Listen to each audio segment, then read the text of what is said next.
All right. Hey, everyone. This is the SIG Auth meeting for February 19th, 2020. I think we have a relatively light agenda, so we can get started. Jordan, did you want to talk about the first one? Let me bring it up. Yeah, so these were a couple long-lived feature requests. This is asking to be able to disable the version endpoint, but I think what they really want is to not have it exposed to unauthenticated users by default. We moved most things out of the unauthenticated by default access roles. Version and health were left. And the health-related checks were related to load balancers that typically run unauthenticated, and those endpoints don't actually expose much information beyond just an okay, not okay, and status code. So they don't really leak anything useful. The version, the argument here is that it allows fingerprinting and Go version and knowing exactly which finder version and which exploits to use. I am pretty ambivalent about this. I think most exploits could just be iterated through. So I don't feel particularly strongly, but I wanted to bring it up here and see what other people's thoughts were.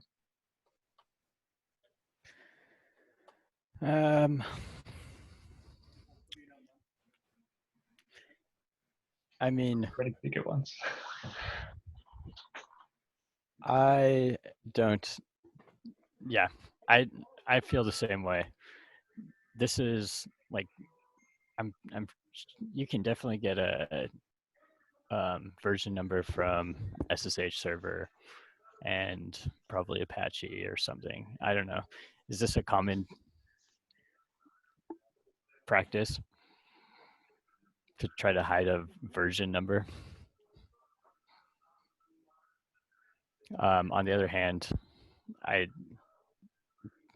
think there should be less things in the unauthenticated public info viewer role. So I could go either way. The reason I would lean towards not doing this now is because it's likely to break people.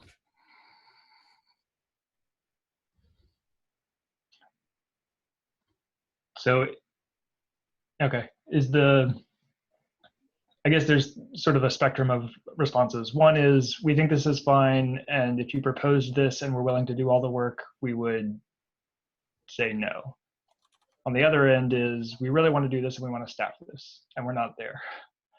If someone, the thing about like tightening stuff that might break people, that's really hard to prove. So even if someone was willing to do the work, I mean, the work is not that much. It's basically a release note and an explanation about how to reopen this if you want it in your cluster. Is there a way that somebody could prove that this wasn't being used? And is that the bar that we have for tightening this? Is there a way? Is there possibly a way? That seems unlikely. We've made breaking changes before.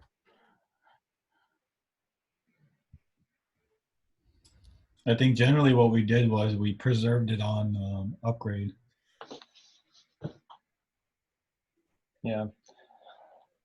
That's another argument.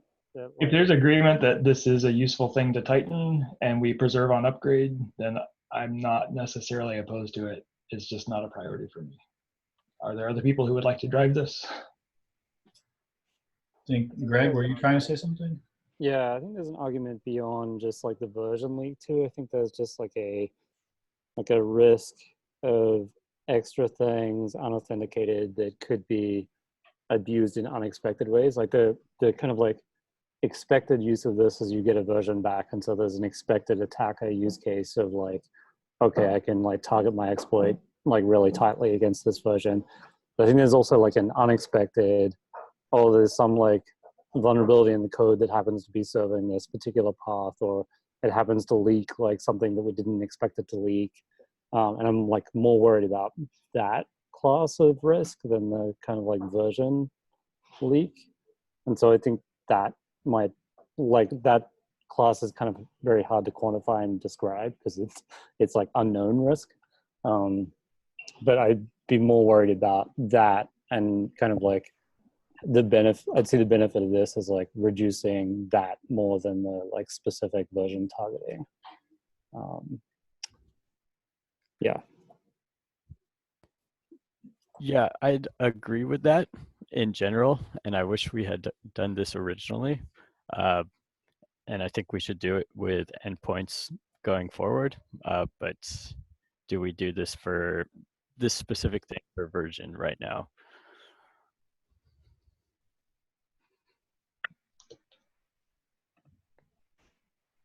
So I think the state is like, we definitely know people are going to be using this. We will break someone.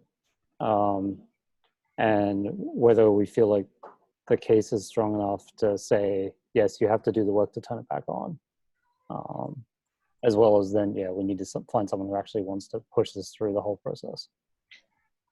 To your concern, Greg, about like the version handling, this particular one is about the most straightforward handler we have. It's like a single line that writes something to JSON. So it, right. I agree in general. I think some of our paths are way twistier and harder to prove are safe.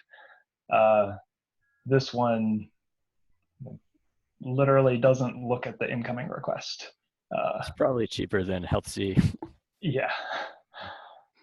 Right. So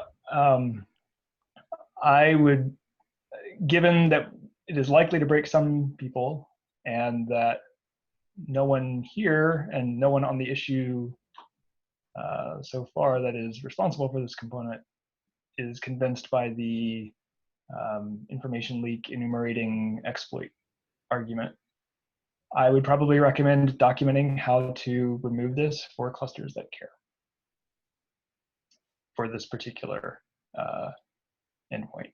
And going forward, recommending we not add new endpoints to unauthenticated access by default.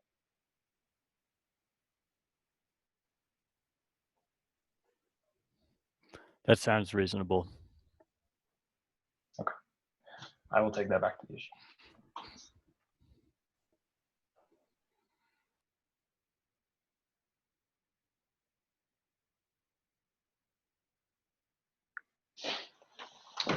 All right, the next one is a similarly long-lived feature request that was asking for container level. Well, there were a couple ways this could go. One was container level service accounts. So if you have different containers in a pod, you could use different service accounts with different containers. That is the most complex version of this request.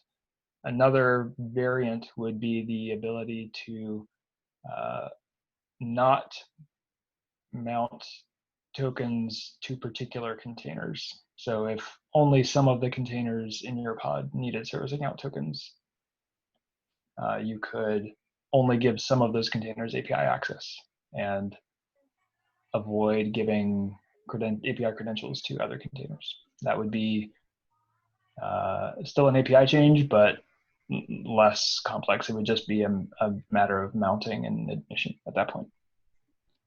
So I know, Mike, you would, and maybe Tim, you had talked a fair amount about the security boundary between containers in a pod. Is there a sort of definitive place where we note that that is not a strong boundary and that doesn't make a lot of sense to do something? The original sandboxing doc had it. I can dig that up. I think Tim wrote it, but it explicitly states that sub-pod isolation is not a goal, and that containers, different containers in a pod do not constitute a security boundary. The second one that you raised, that's workaroundable today, right?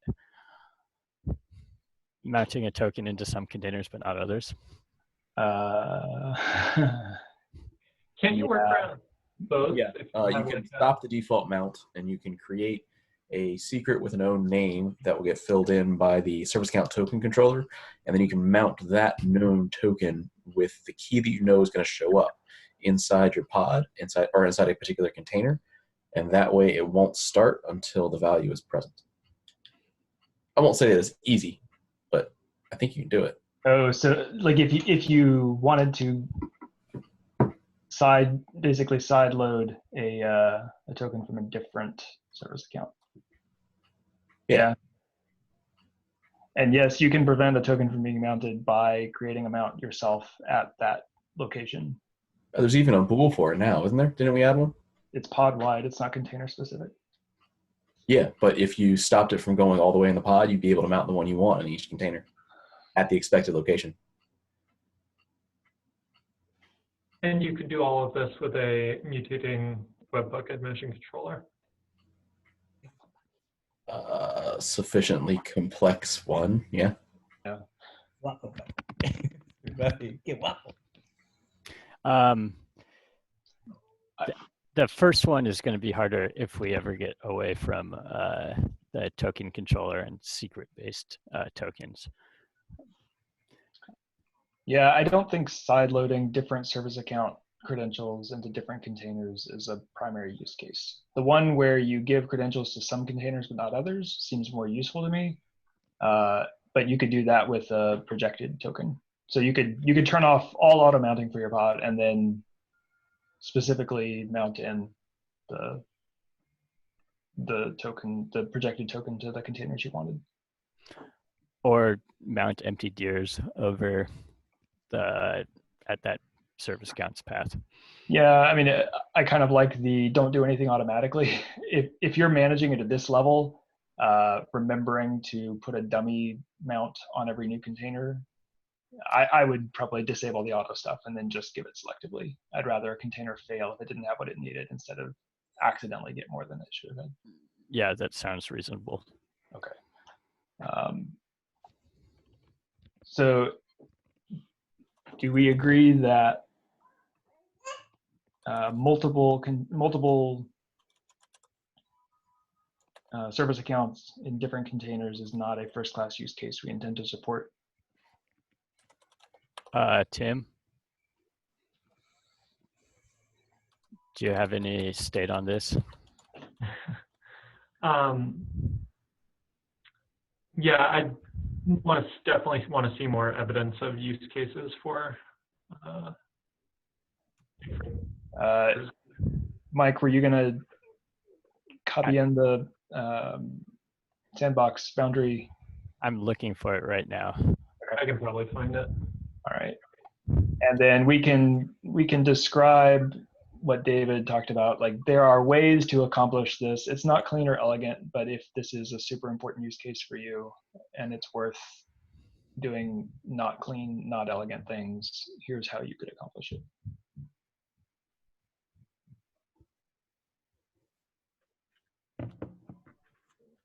All right.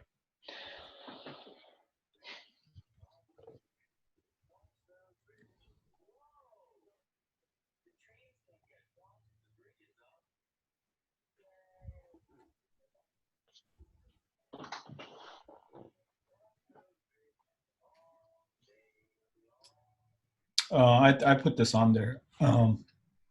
I just seen it, and it kind of just got left there. And I was curious if we wanted this.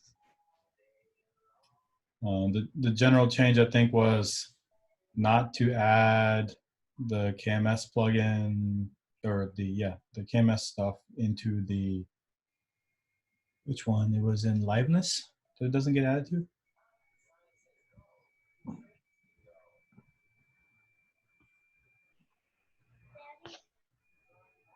I wasn't actually sure exactly the exact difference between health, ready, and live is. And the folks here had better context to make sure that this was kind of okay. One is supposed to be used to decide whether to include the API server in a load balancer setup. One is supposed to be used to decide whether the API server should be forcibly restarted. And then the third, what is LiveZ? HealthZ munged everything together. LiveZ and ReadyZ are supposed to be suitable for use in liveness and readiness checks. Okay, so it's just like a default exclude on healthy, or What this appears to be, yeah. I mean, if that's the case, then I don't know. It seems. What do we do in our EDE test? It seems like we should match what the healthy excludes is in the EDE test. Do EDE tests exercise KMS? We had one, and like Alex commented here where he was like, make sure that, where did he go?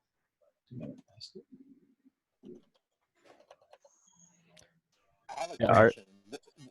What do you think about in the load balancing scenario? Do we want traffic? Let's say secrets are not available. KMS is not responding. Okay. Do we want such a Kube API server to be excluded from a load balancing rotation? You sound very staticky, Alex. I guess the question is this the kind of thing we would exclude this serving traffic from, but which restarting the API server would not be expected to improve things? It seems like there are a lot of things in that category, maybe, like the etcd check itself.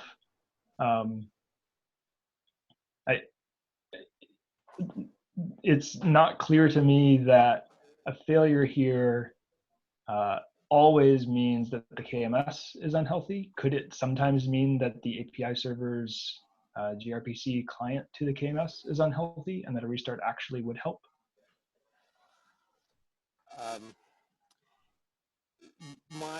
The only thing that could be a manifestation of the issue on Kube API server is the misconfiguration. Like basically, Kube API server is trying to use a wrong socket, for example.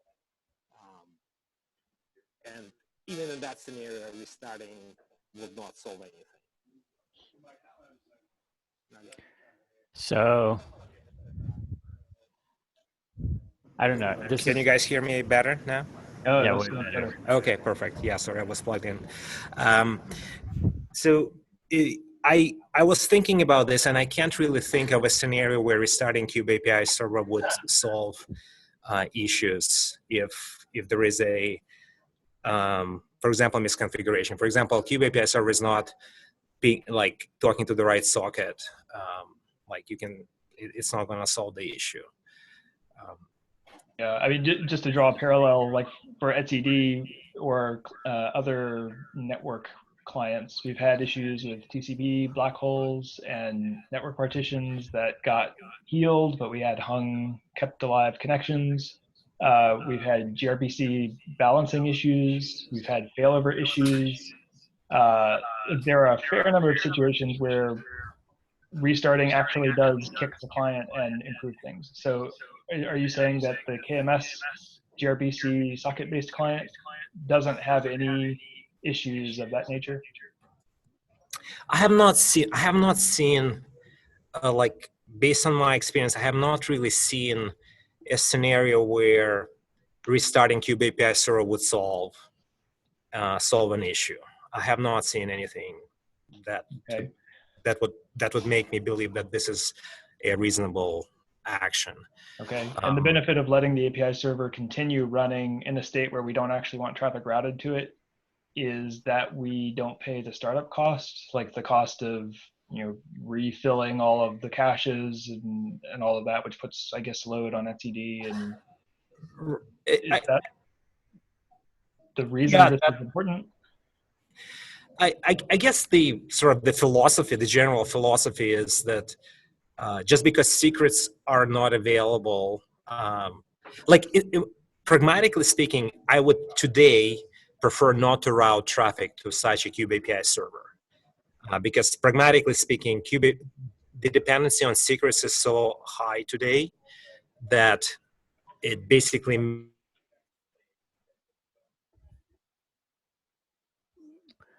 We lost you.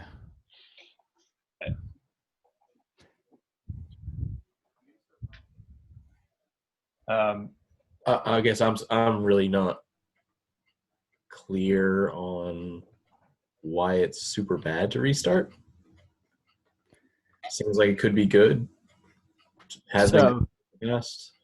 I think we'll get into this maybe in a little bit, but one of the issues that we're having is that if you have a KMS plugin with keys stored off the master, or key encryption keys stored off the master, and the RPC nobody's to hearing.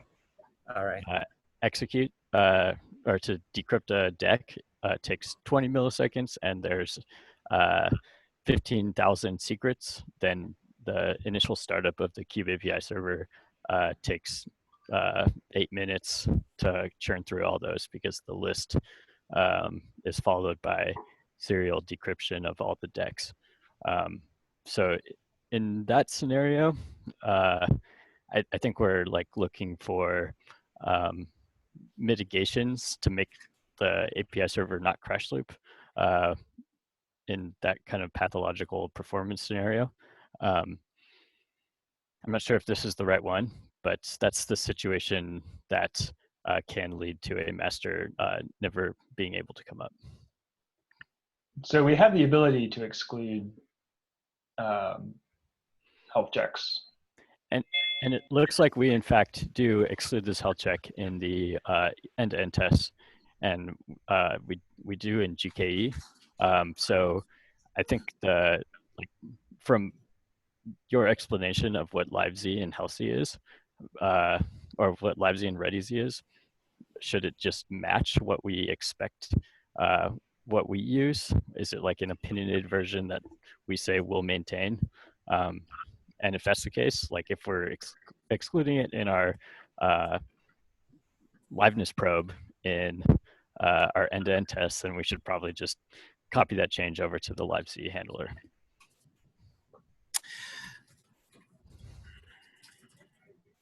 And if you think that we should build liveness off of it, then we should probably run end-to-end tests with a liveness probe that does not exclude KMS.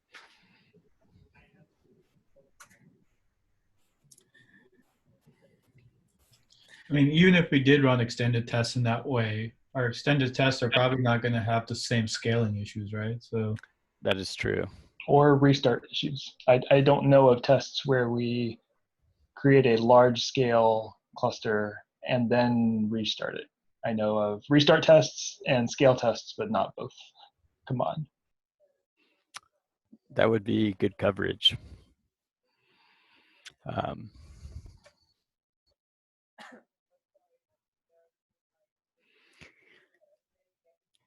It also seems pretty selective to a particular deployment choice of KMS. I'm not sure about that. I think many deployments of KMS are going to require an RPC. Many could. Other alternatives, I think, exist. Sure. But I don't think it's particular.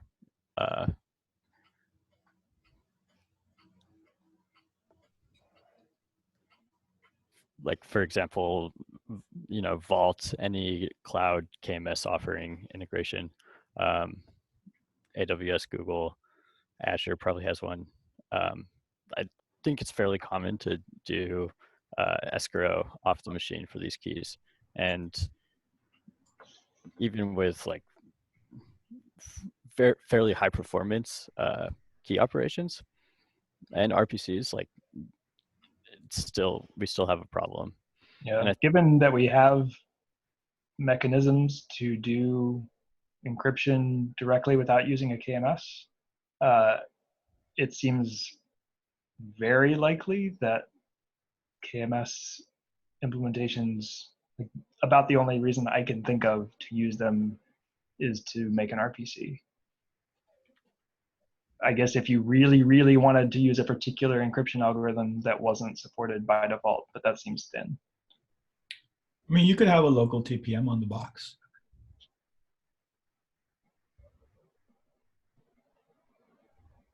Do we have an implementation that uses that or that does that? The one I built didn't use a TPM. I never finished the PKCS 11 integration, but it used the key locally. That was like it was given the key encryption key on startup and then just used it. But one of the extensions was supposed to be PKCS 11 too. So it still didn't do RPC, or wasn't planned on doing RPC. Yeah, that is a choice. I do generally agree with you guys that I would expect that to be the uncommon choice.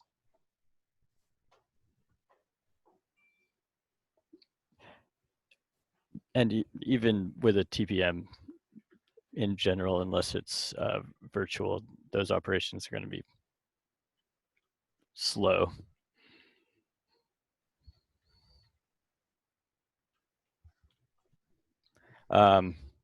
So I think this is motivated by an underlying issue, and maybe we should discuss that and alternatives that would solve the issue. Micah, you made a comment in chat. Did you want to say it? Yeah, so I just am trying to think about the case of an RPC, right, and say that it's outside of the. I mean, this is a storage level issue, right? But so in particular, the AWS case, if a customer say revokes a grant on a key, so that on a managed service or something where I actually the customer actually wants that API server not to continue to be able to decrypt things, but So what are the implications of that? The way the health check is implemented today, it doesn't. It starts with fresh data each time. So it says, "Can I perform an encrypt decrypt round trip?" So right, that would not make this go unhealthy if a key was revoked. Unless the primary key is revoked. Right. In this case, I'm thinking the primary key would be revoked. So okay. Say there was only one and it was revoked, then secret reads and writes to start failing. Does that I guess the implication of that would be the whole cluster, every API server would start to fail healthy, unless our healthy check specifically excluded the KMS provider, right? Because but say nodes and pods for other things, or the customer might still want to get other data out of the cluster. I think the besides the secrets failing. Read only. So if etcd is readable, the API server will continue reading from it. Writes could be slow or failing, but yeah, exactly. More unhealthy for that. That's a good point. Yeah, we don't want do you really want every API server to just suddenly go dark because that secret's having problems?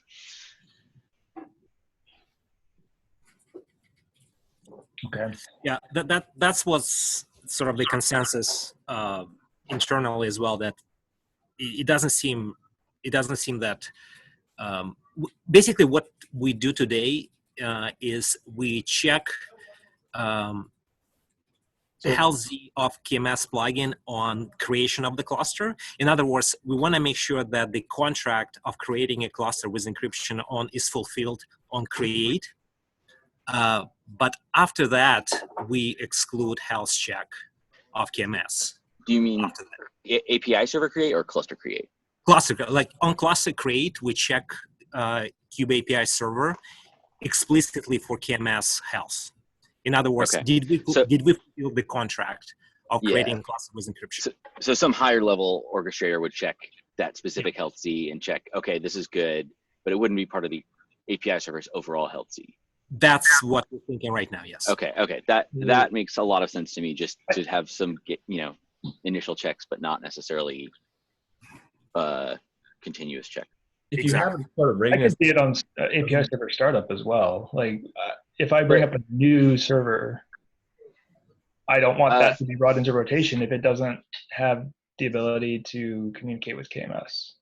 I'm fuzzy on that just because if you're normally recycling lots of servers and a new server is coming up all the time, but your downstream dependency is having an issue. I see your point totally, but I see it how it goes both ways. Like, do you still want to bring? How do you differentiate between a downstream call and then no new API servers can come up? Yeah, I don't know. I know we had KMS talked isn't working. about They're the ability for KMS to provide like a health check implementation. It seems like this would funnel into that discussion. I agree that the check we're doing today is not great and doesn't really map well to like, can I continue coasting with read access? Would it make sense to for KMSs that opt into providing a health check to make use of that? And if they don't opt in, then we don't include it the way this is proposing. They don't have a way to opt into providing health checks today. So the question is, what do we do until we give them a way to indicate health that would funnel into API server health? Could we check, I assume that the way we want to allow an opt-in is by implementing gRPC health protocol? Yeah, probably so.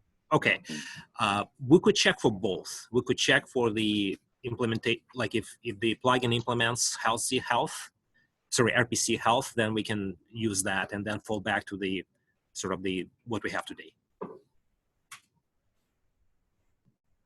Yeah, the other case I'm thinking of is like, so in the AWS specific case, like we're calling the AWS KMS API. What if it's rate limited, right? Like I get a TPS issue where it's not, KMS isn't down, I'm just making too many KMS calls. Then what? Do I prevent that new API server from coming online, or I guess this is I guess separate from the question you just asked. Yeah, I mean, I guess if you're doing a rolling rollout, wouldn't you want to keep it from coming out online? Otherwise, you could end up with 3 servers, none of which could serve secrets.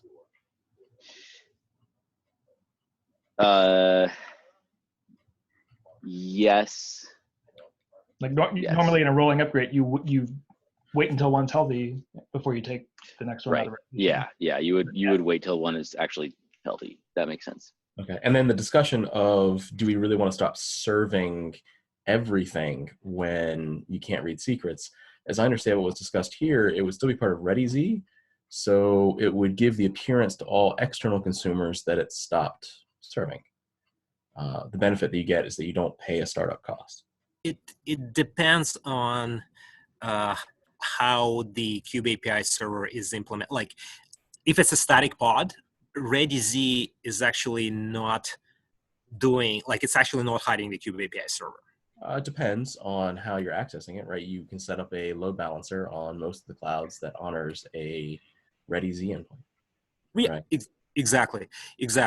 So it's really, ReadyZ is actually not different from HealthZ, like in that respect. Like there's nothing magical that happens that will hide Kube API server from. I mean, if you decided that a missing KMS made it unhealthy, it would, right? I mean, that's. But that's the logic on the load balancer, right? That will do this. Well, regardless of where the logic lives, if you go not ready, if you aren't expecting to see your server suddenly disappear, it will, right? In fact, to Micah's example, all 3 of them would. I'm not arguing whether that's good, bad, or otherwise, but I mean that's what it would do, as I understand it. So do we have like a generic indicator that this API server had an initial cache sync? Does that exist? An initial cache sync is, so we put it in a post startup hook once, and I've regretted that for years. So I know one way not to do it.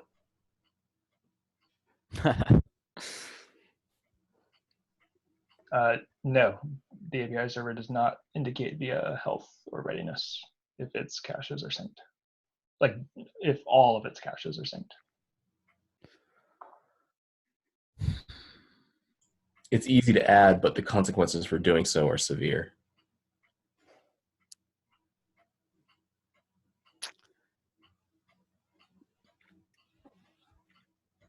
Yeah, so not to advocate for it, David, but what's the concern? I don't It takes a long time, and in that case, like if you have a very large cluster, then the situation really is a case of this cluster's fine. It's priming its information, but you could still functionally use this cluster without any difficulty. You can read and write any object you want. But if you have a bug and you end up with 750,000 secrets, if you wait for the caches to sync, then you don't become ready for a very, very long time. At the same time, bringing that into rotation lets loose informers against it, which would go straight to etcd. And if it's something that nodes are doing, you will crush your etcd server. Yeah, this cache warm-up issue is an interesting one, and I was thinking maybe approaching this problem from a different point of view, and this will probably should be a separate discussion, but I'm entertaining the idea of preserving the cache in encrypted form across restarts of kubeAPI server. I think that's the only way I know how to make that startup issue go away.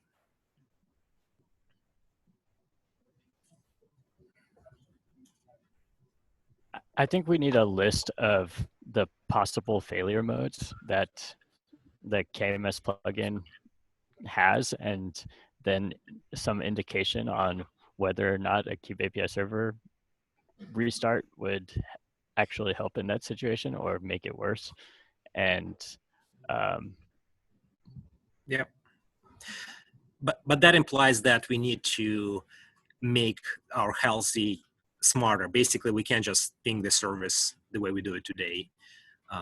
We need to have a dedicated endpoint on KMS plugin so that it can provide more intelligent results. Yeah, so yeah, I think it comes down to that for this specific issue that we're discussing, it seems to me like it's not critical for anyone because it can be worked around. Is that an accurate summary?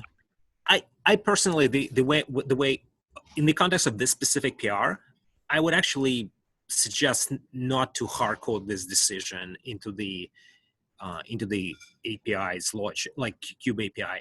I think there is flexibility of the implementers to disable those checks via configuration, like a configuration of a kubeAPI server. So I'm not really sure this is necessary.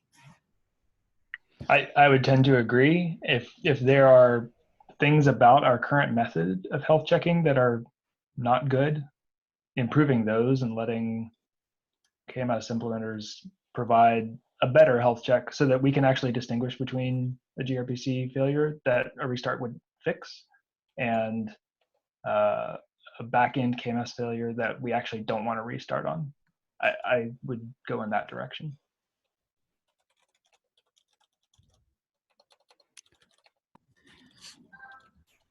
Yeah, that sounds good. We actually have a PR that sort of does that. We just need to bring it back now that we have this reached this understanding.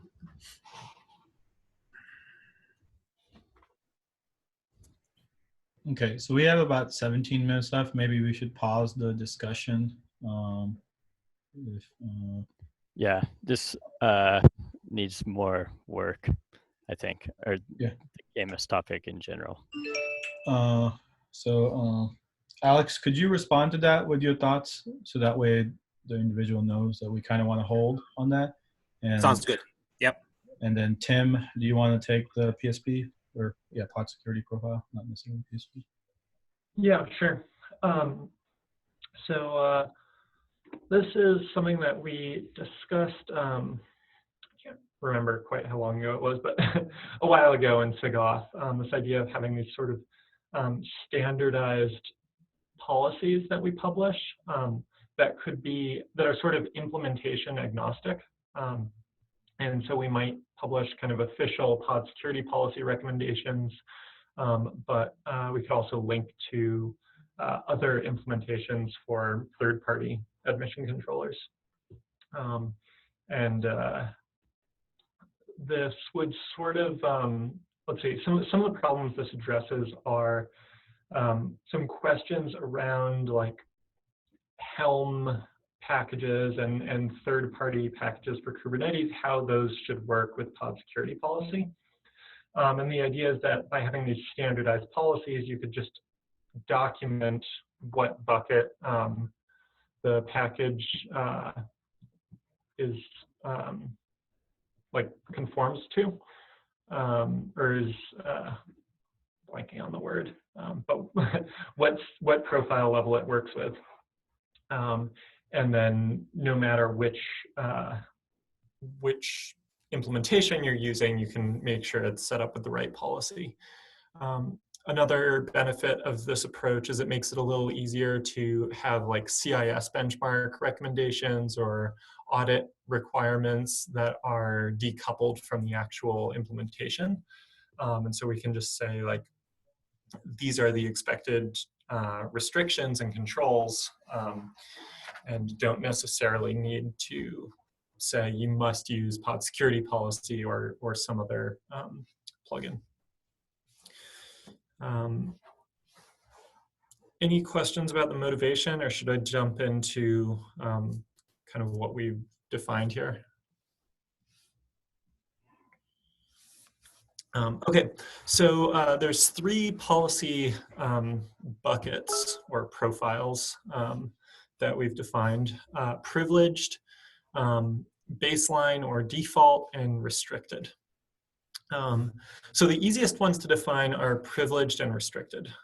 Privileged is totally unrestricted, anything goes.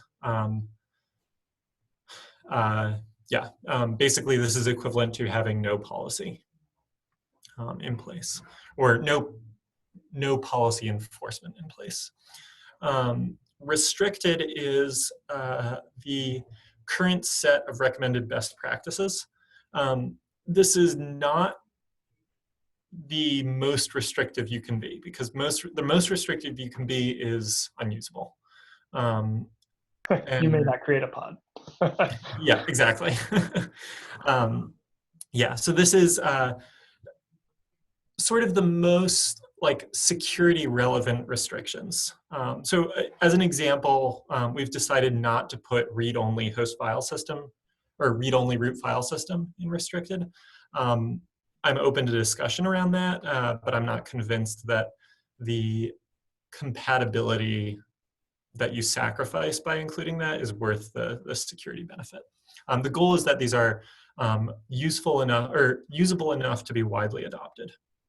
And so I'm thinking sort of restricted as like what we wish the defaults were. And then the last one is the default policy. The way I'm defining this is if you create a pod that has the absolute minimum specified in the pod spec. So basically, I think that looks like a pod with one container that has a name and an image. That's sort of like your bare minimum pod. That pod should be allowed under the default policy.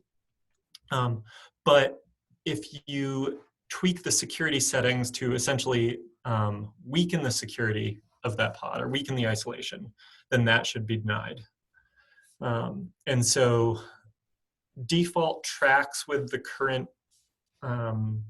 default values of pod features, and restricted tracks with the current recommended best practices. So those ones both need to have some sort of concept of versioning, since they are subject to change over time. Privileged always just means anything goes, and so it doesn't need to be restricted or versioned. Sorry. So those are kind of how we're defining the 3 buckets, and then the rest of the document goes into the specifics of exactly like what the spec should look like, for which fields are restricted and what the allowed values should be. I'm not sure we need to walk through that all right now, but feel free to take a look from the linked document. And then, Did you discuss in here like how versioning would actually be handled? no, we don't. Baseline 2. Yeah, I think. Well, so you remember we faced it in SCC before, and I think we came to the conclusion that it was an intent-based thing, and we wanted the vast majority to just work, but we were willing to accept some tightening and the consequences for it. Sorry, is that a comment about versioning that you're willing? Versioning what a baseline means, right? So as more features appeared, we had to decide what to do with certain kinds of volume mounts, for instance. Right. And when you do that, you either, I mean, you have to decide which way you're going to restrict, and we did make a choice to tighten in at least one case, I think. Mm-hmm. If I remember correctly, David, that worked out pretty okay for SCCs, right? Like, I don't remember a lot of yelling. It did. It worked out pretty fine. One approach we could take is as we add fields to the spec. By the way, the plan is to sort of publish this on as like a docs page on kubernetes.io. As we add additional fields or constraints to the spec, that we include a version annotation on those. So, you know, this field as of Kubernetes 119 is in the spec, or, you know, this value is restricted as of Kubernetes 120, and then leave the how to handle versioning of the different profiles up to the specific implementation. I like that we could have buckets of pods that should be allowed and pods that should not be allowed under each security level. Mm-hmm. So you could like really easily run tests against your policy mechanism. Yeah. If you, Mo, if you scroll down to the end of the document, I listed a few, calling them frequently asked questions, but basically some questions that have come up in the development of these policies. So the first one is kind of like, do we need something between privileged and default? So like, I don't want to grant full privileges to the user, but I have a pod that needs host network or something like that. Yeah, host network is one we hit a lot in OpenShift. The other one that we hit a lot had to do with, was it host mounts? There was something about volumes, where some volumes were used, but you didn't want to allow someone to be root and have it, or set any SE Linux label and be able to mount anything. Right. So my hypothesis here is that the users who are typically managing the pods or the deployments that need elevated privileges above default are already fully privileged users. So a lot of these pods end up being things like your monitoring infrastructure or security agents, and things like that that are typically administered by the cluster administrator or security team who already has elevated access. And that the security benefit of having some sort of in-between profile is marginal. Some other issues around this one are, I've seen a lot of confusion about the difference between a pod security policy and a pod security context from users who sort of think that you need a pod security policy that completely matches exactly what the workload is. I think we haven't exactly helped the situation by shipping a PSP for every system workload. Yeah, so the workload should be running with least privileges, but that doesn't necessarily mean that the policy on that user or namespace needs to be the least privilege policy. And then the third thing I would add here is that it's, I think, hard to come up with a general policy between privileged and default. I think it ends up looking fairly workload specific, and it can be hard to do that without, hard to define a policy that is actually more secure than privileged, but elevated above default. It's, so for instance, with the host mounts, like if you allow host mounts, as far as I'm concerned, that's the same as privileged. Similarly, It isn't, right? It isn't, because SE Linux labels don't work out that way. But that's going to depend on the specific way that you've set up SE Linux labels, right? Well, you have to take special action to try to get something special to force yourself to do something. It's so SE Linux labels mean that you don't necessarily just get everything by virtue of being able to mount a path. The other distinction I've seen commonly is the difference between host network and privileged. The fact that I'm willing to allow a user to bind to the host network doesn't necessarily mean that I want to allow them to mount any host path. Mm-hmm.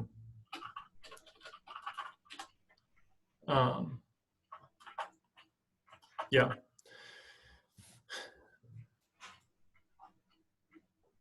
So you could definitely have a policy implementation that lets you define policies between privileged and default.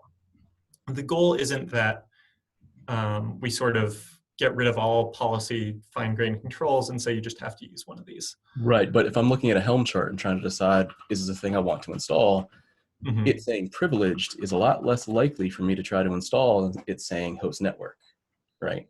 Whether it should be or whether I truly understand what it means to be able to bind to these ports. Maybe one way or the other, but I think as a user looking at it, this thing wants to be privileged. I'm not going to let that happen. This thing wants to have a host network. Oh, okay. So I don't think it's about like, are you able to express a restriction? It is when a user's looking at this in terms of this package requires X, Y, and Z. Right. I mean, host network stands out. Host mount stands out a lot less, right? Once you can mount the file system, yeah, most people probably associate that as about the same as privileged, even though there's a distinction. But I do see host network as one that we, I think, commonly use.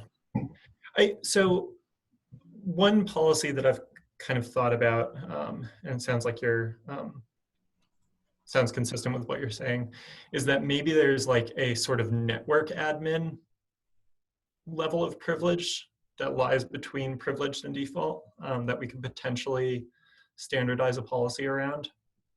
And I think that would allow host network, host ports, maybe capnet admin. Yeah. Think about what else. But. Would some of this be easier if like, so if we did define just the three, Tim, that you have in the doc, but like the bulk of Helm charts end up being privileged, that probably, I mean, yes, it might mean that the Helm charts are just low quality, but it probably might, it might just be that, okay, we don't have enough buckets, and everything ended up in the no policy bucket, basically. I don't know. If you can make the default one be something roughly equivalent to, say, OpenShift's non-root, I bet a lot of things would fit in there, right? Yeah, no, I mean, that would be my hope. I'm just not sure. Default allows root, by the way. Oh. Restricted is basically default plus non-root, and a few other things.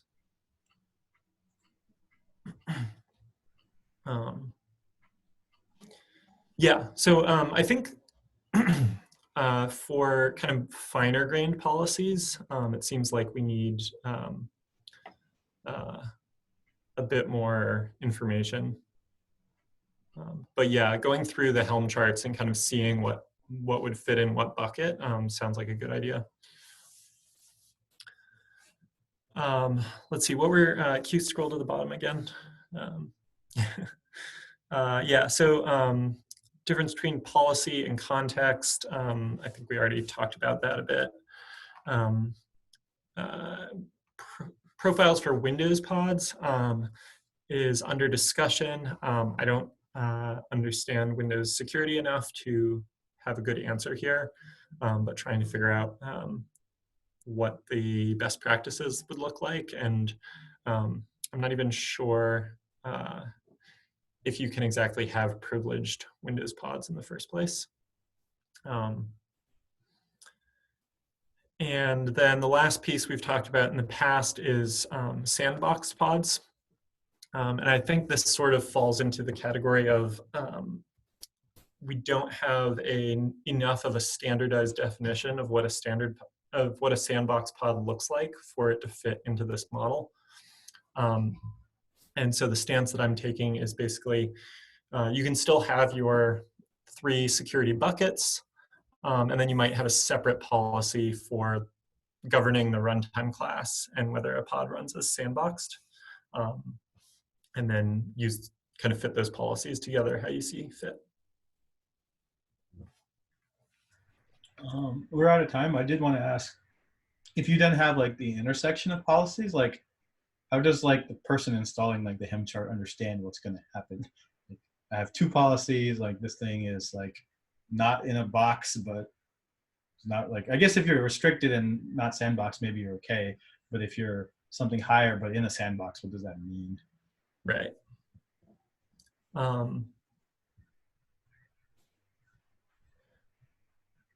Yeah, I mean, I think the way I would think about that is, oh, this thing needs privileged. I don't really want to give it full privileged access. So maybe I'll give it privileged, but run it in a Kata container. That might, depending on why it needs privileged, that might make it not work. But I think once you get into that level, I'm not sure how much we can say in sort of standardized policy.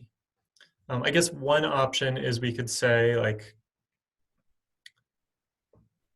I guess this mostly just becomes relevant for privileged again. So this is another sort of like between privileged and default kind of situation where you say, well, this needs privileged, but it works in a sandboxed environment. I think it could also be just a forcing function for whatever the author of the Helm chart or operator or whatever it is they're providing does, right? Like, do I really need to be privileged, or does host network work? Do I really need to be privileged, or can I just run as any UID that doesn't do a host mount? Mm-hmm. And I think that it could be a forcing function to get them to improve so that they would no longer be listing privileged.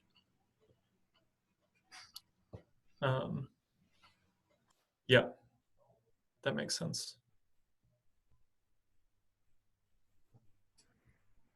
Well, I think we need to leave it off here, guys, and we can hopefully continue this discussion.